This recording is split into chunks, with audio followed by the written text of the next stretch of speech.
Julio 2. La adoración congregacional tiene el propósito de voltear tu corazón de la sombra de las glorias de la creación hacia la única gloria que les puede satisfacer. Era una advertencia para el pueblo de Israel, pero es una que todos nosotros necesitamos escuchar y acatar. El Señor tu Dios te hará entrar en la tierra que les juró a tus antepasados, Abraham, Isaac y Jacob. Es una tierra con ciudades grandes y prósperas que tú no edificaste, con casas llenas de toda clase de bienes que tú no acumulaste, con cisternas que no cavaste y con viñas y olivares que no plantaste. Cuando comas de ellas y te sacies, cuídate de no olvidarte del Señor que te sacó de Egipto, la tierra donde viviste en esclavitud. Teme al Señor tu Dios, sírvele solamente a Él y jura solo en su nombre. No sigas a esos dioses de los pueblos que te rodean, pues el Señor tu Dios está contigo y es un Dios celoso. No vaya a ser que su ira se encienda contra ti y te borre de la faz de la tierra. Deuteronomio 6, del 10 al 15. De este lado de la eternidad, la riqueza material es peligrosa. No es que las cosas materiales sean malas en sí mismas. Dios intencionalmente diseñó su mundo para ser un lugar hermoso.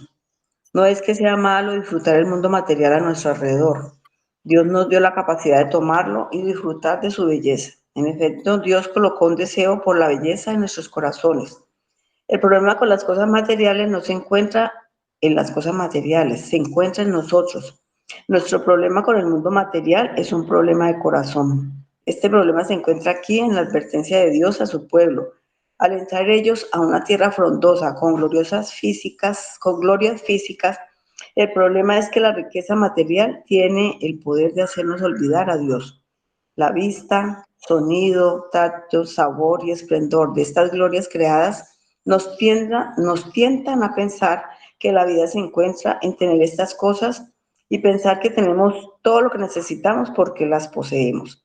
Debido a que estas cosas debilitan nuestra conciencia y hambre de Dios, también nos provocan a dar nuestro corazón a la adoración de lo que es creado, en lugar de adorar al único que creó todo. Olvidamos a Dios, quien creó y nos suplicó con esas glorias físicas, incluso cuando continuamos diciendo que creemos en Él. La advertencia puede ser declarada en unas pocas palabras. Cuando te sacies, cuídate de no olvidarte del Señor. El mundo físico está lleno de muchas glorias, pero la búsqueda de estas glorias no debe gobernar mi corazón porque no tienen en ninguna manera la capacidad de ofrecerme la vida que yo desesperadamente necesito.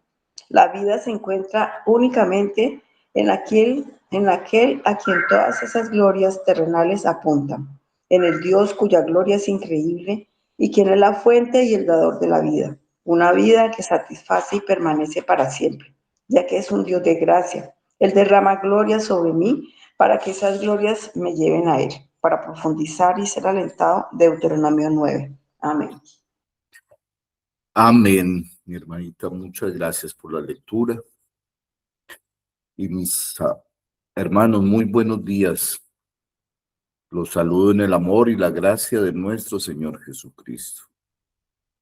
Y espero de corazón que Dios Todopoderoso hable en esta mañana a nuestros corazones y que aceptemos su divino consejo y lo pongamos por obra.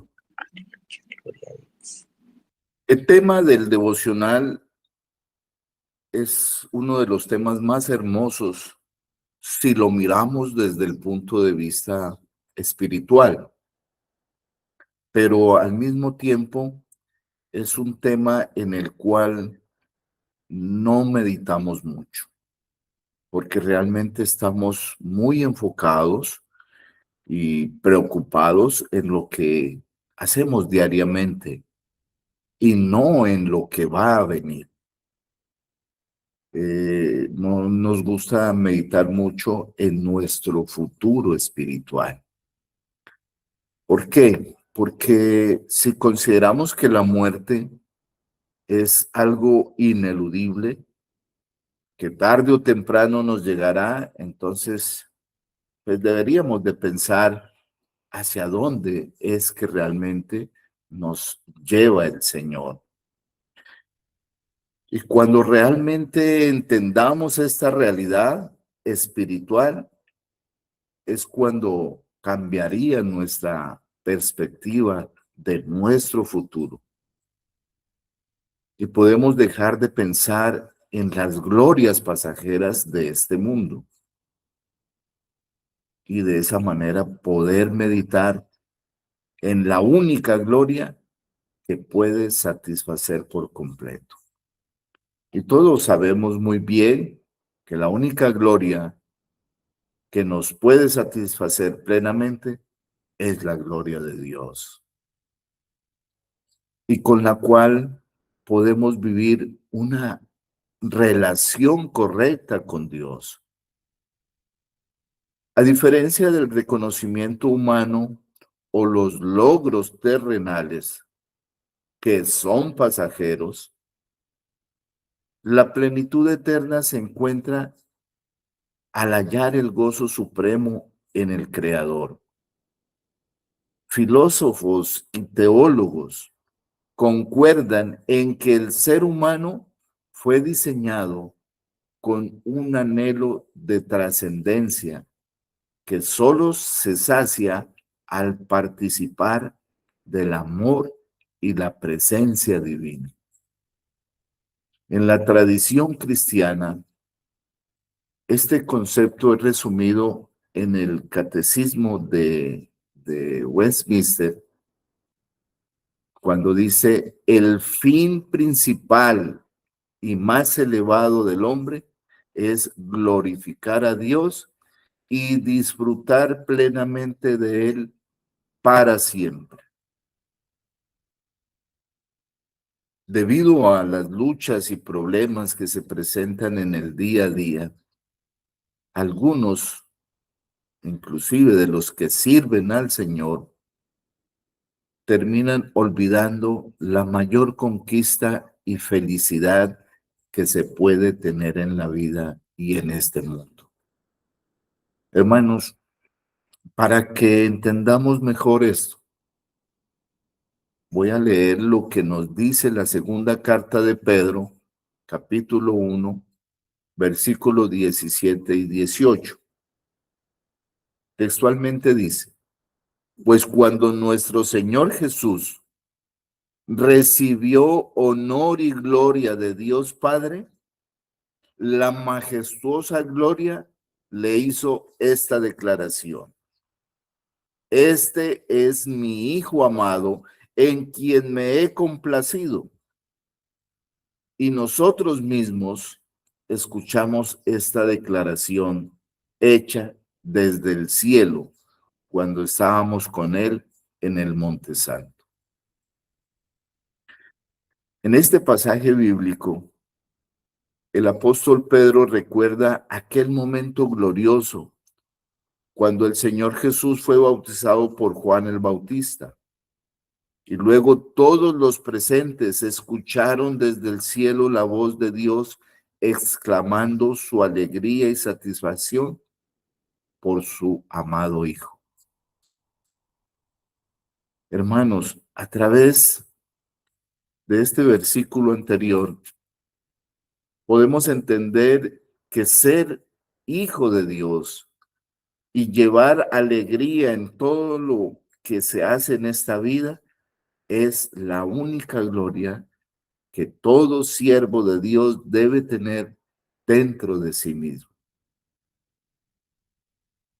Entonces, pensemos, la forma en que hablamos, los pensamientos que hemos alimentado, la forma en que actuamos en medio de los problemas o la forma como reaccionamos en medio de las injusticias y tribulaciones, las situaciones desagradables, ¿realmente han glorificado a nuestro Señor? Y es de este modo como todos los verdaderos cristianos debemos autoanalizarnos y preguntarnos si esa es nuestra verdadera alegría o si solo hemos estado buscando el reconocimiento humano. Además de eso, es imprescindible evaluar si nuestras acciones han resultado en la satisfacción de Dios por parte nuestra. Como anciano, considero que la adoración congregacional es la única forma que tenemos para hacer volver nuestro corazón de las sombras de las glorias terrenales hacia la única gloria que lo puede satisfacer todo, la gloria de Dios. Mientras esta no sea nuestra meta, no entenderemos hacia dónde nos quiere llevar el Señor. Hermanos, ese problema tenía el pueblo de Dios en la antigüedad. Vemos el pasaje en Deuteronomio, capítulo 6, versículo 10 al 15, el cual voy a leer nuevamente textual. Y dice, cuando Jehová tu Dios te haya introducido en la tierra que juró a tus padres, Abraham, Isaac y Jacob, que te daría en ciudades grandes y buenas que tú no edificaste, y casas llenas de todo bien que tú no llenaste, y cisternas cavadas que tú no cavaste, viñas y olivares que no plantaste. Y luego que comas y te sacies, cuídate de no olvidarte de Jehová, que te sacó de la tierra de Egipto, de casa de servidumbre. A Jehová tu Dios temerás y a él solo servirás, y por su nombre jurarás. No andaréis en pos de dioses ajenos, de los dioses de los pueblos que están en vuestros contornos, porque el Dios celoso, Jehová tu Dios, en medio de ti está, para que no se inflame el furor de Jehová tu Dios contra ti y te destruya de sobre la tierra. Hermanos, en este pasaje Moisés advierte al pueblo de Israel sobre un peligro mucho mayor que la pobreza o la persecución, y es el olvidarse de Dios en medio de la prosperidad. Israel estaba a punto de entrar en una tierra donde disfrutaría de ciudades que ellos no edificaron, casas llenas de bienes que no acumularon, de pozos que nunca cavaron y viñas que no plantaron. Todo lo recibiría como un regalo del pacto de Dios. Y la advertencia es clara. Cuando la abundancia llegue, el corazón humano tiende a atribuirse el mérito a sí mismo y a olvidar al dador de todas las cosas. Esta es una realidad que la teología reformada reconoce al afirmar la doctrina de la depravación total, aún después de experimentar la gracia de Dios. El creyente sigue luchando contra un corazón inclinado a la autosuficiencia y a la idolatría. Dios no solo prohíbe la idolatría externa, sino también la idolatría del corazón. Cualquier cosa que ocupe el lugar que solo Dios merece, como el dinero, el éxito, la comodidad, la familia, o incluso el ministerio se convierte en un falso Dios. Por eso el Señor ordena en el versículo 13, a Jehová tu Dios temerás y a Él solo servirás. La razón para obedecer no es el temor servil, sino la gratitud por la redención. El pueblo de Israel debía recordar continuamente que había sido liberado de Egipto únicamente por la gracia de Dios. De igual manera, los creyentes recordamos que fuimos rescatados de la esclavitud del pecado por nuestras obras, no por nuestras obras, sino por la obra perfecta de nuestro Señor Jesucristo. Y recordemos que la obediencia es el medio para obtener la gracia de Dios. La obediencia es nuestra respuesta en agradecimiento por esa gracia recibida. En el versículo 15 también nos recuerda que Dios es celoso y su celo no nace de una inseguridad, sino de su santidad y de su amor por su pueblo. Él demanda una adoración exclusiva porque solo Él es digno de recibirla. Y entendemos que Dios es santo y no comparte su gloria con los ídolos. Por eso, hermanos, debemos preguntarnos hoy, ¿estoy disfrutando de las bendiciones de Dios sin recordar constantemente al dador? ¿O hay algo que esté ocupando el primer lugar en nuestro corazón por encima de Cristo? ¿Nuestra obediencia nace de la gratitud por el Evangelio o el deseo de ganar el favor de Dios? Mis hermanos, recordemos que cada bendición que poseemos es un recordatorio de la fidelidad del Señor. La prosperidad espiritual o material nunca debe alejarnos de Él.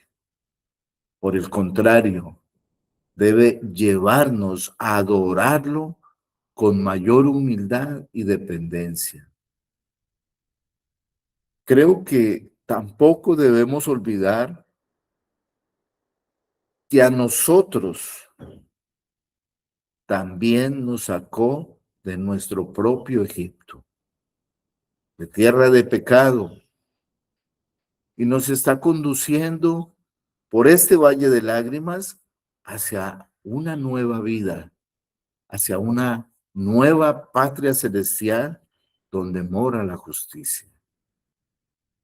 Es por eso que en el versículo 18 nos dice el Señor, y haz lo recto y bueno ante los ojos de Jehová, para que te vaya bien y entres y poseas la buena tierra que Jehová juró a tus padres.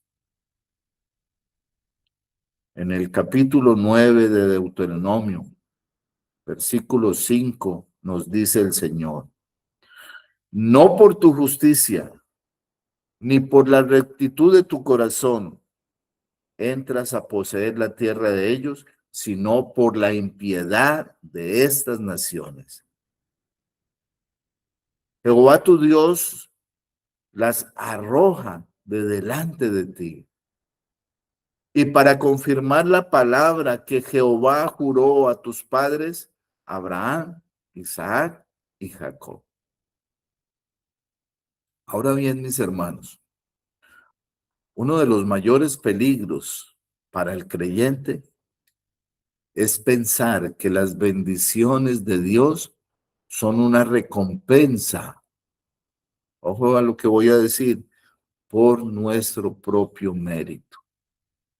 Y vemos en Deuteronomio 9 cómo Moisés confronta directamente esta idea, mientras Israel está a punto de entrar en la tierra prometida. Dios les recuerda que no recibirán la herencia por ser un pueblo más justo o más obediente que los demás.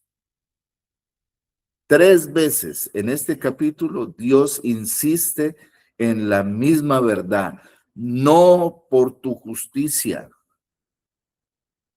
Israel era un pueblo pecador, de dura cerviz, que había demostrado repetidamente su rebeldía contra Dios.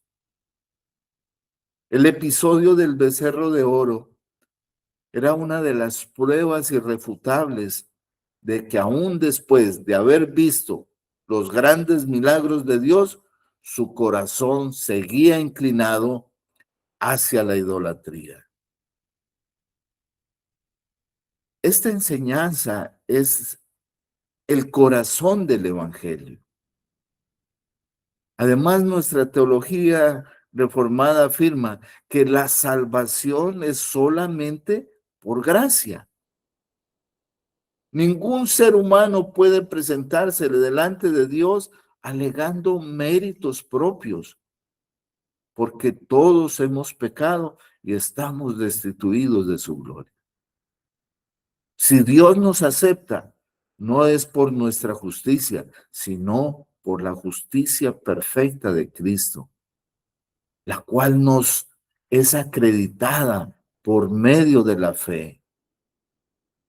Moisés también nos muestra el valor de la intercesión. Cuando el pueblo merecía el juicio, él clamó delante de Dios durante 40 días y 40 noches. Esta intersección señala hacia Jesucristo, que es nuestro mediador perfecto, quien no solo oró por su pueblo, sino que entregó su vida para satisfacer la justicia divina. Por eso hoy Él es nuestra esperanza, porque nuestra esperanza no descansa en nuestra fidelidad, sino en la intersección continua de Cristo, en el cual está a la diestra del Padre. La gracia de Dios no produce orgullo, sino humildad. Mis amados hermanos, quien comprende que todo lo que hemos recibido es por misericordia, deja de compararse con otros y aprende a vivir agradecido, adorando únicamente al Señor. Por eso es, mis hermanos, mi invitación hoy y para los que me han escuchado, siempre digo lo mismo, que es hora de que nos examinemos, de que examinemos nuestro corazón. Por ejemplo, pensamos que Dios nos ama más cuando hemos tenido una buena semana espiritual. Tenemos la tendencia a compararnos con otros creyentes para sentirnos más justos. Descansamos en nuestras obras más que en la obra perfecta de nuestro Señor Jesucristo. Mis amados hermanos, recordemos que cada día que permanecemos delante de Dios es únicamente por la gracia de Cristo. Y esta verdad destruye el orgullo y fortalece la humildad. Además, nos impulsa a vivir en obediencia como respuesta de gratitud y no como un intento de ganar el favor divino. Mis hermanos, para terminar, quiero dejarlos para que ustedes mismos reflexionen en lo siguiente. La mayor amenaza para el creyente no siempre es la adversidad. No son las cosas contrarias que nos suceden, sino una prosperidad que nos hace olvidar que todo lo que tenemos y todo lo que hemos recibido proviene únicamente de la gracia soberana de Dios. La gracia de Dios no encuentra personas dignas para salvar. Por el contrario, hace dignos por medio de Cristo a pecadores que no tenían ningún mérito. Por eso está escrito, porque por gracia sois salvos por medio de la fe, y esto no de vosotros, pues es don de Dios, no por obras, para que nadie se gloríe. Mis amados hermanos, deseo de corazón a todos los que estuvieron atentos que este mensaje haya tocado nuestros corazones y comprendamos mucho más cuál es el verdadero propósito de Dios con nosotros si consideramos que somos su pueblo.